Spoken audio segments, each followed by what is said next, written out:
should never have doubted you. There is the promised land. We should never have doubted you.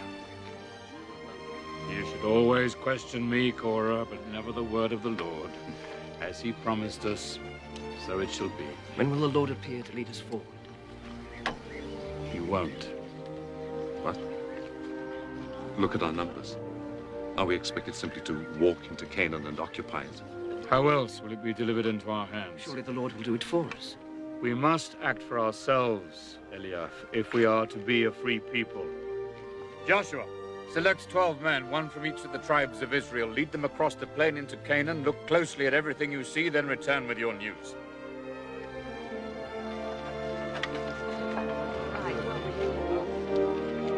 Caleb, from the tribe of Judah. Tamua. Nabi. Sabat. Igal.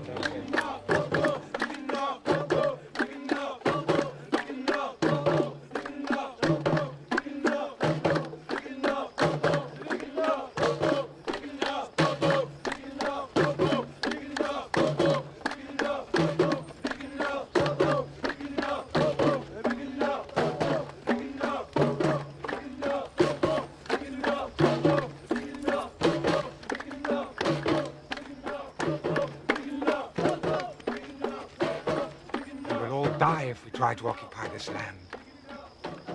So, Nabi, are you too scared to lead us to the land God promised Abraham and Isaac and Jacob? I won't lead my family to certain death or enslavement. God will be with us. He will lead. Be reasonable, Joshua. We've spent 40 days here. 40 days. You saw the same things we saw. The city's heavily fortified and the people are strong. And they are so many, Joshua. But what good will their numbers be against the strength of the God who delivered us from Egypt and destroyed the Pharaoh's army? Will you risk the life of your children on it, Joshua? Where the Lord leads, there is no risk. Come.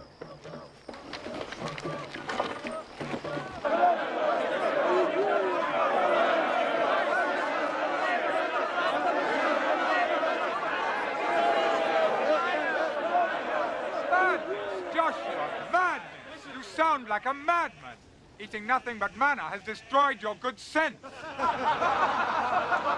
The desert sun has rotted your brain. Perhaps, but not my heart or my faith. My trust is in the Lord. My love is for God. Can you say the same, Nabi? Are you so righteous that you'd risk our lives? I claim no special righteousness, only devotion to the words of God. You've spent too long yapping at Moses' heels like a faithful lapdog. It's time you thought for yourself. He does, as do I. And we know that the land God promised us lies within our reach. Try it, and the Hivites will slice your hand off. They are mighty people. Armed, fortified, and 10 times our number. And if the Lord is with us, he will bring us there. At a glance to slaughter. How can you doubt God?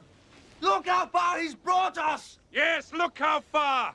Through a desert to a wilderness. We've seen brother kill brother because of the golden calf. Every step of the way, he has tested us over and over.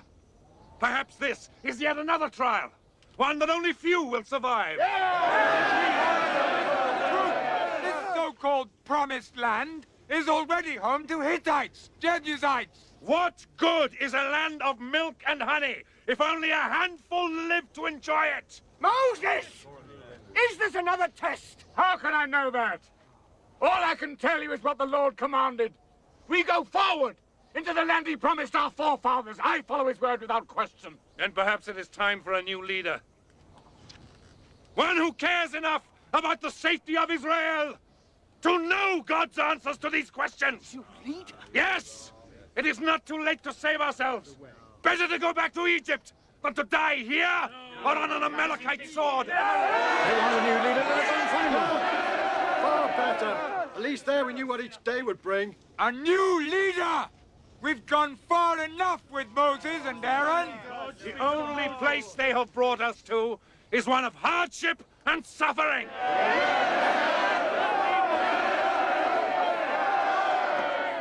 Hardship and suffering you brought upon yourself. You sinned against the Lord. Sinned?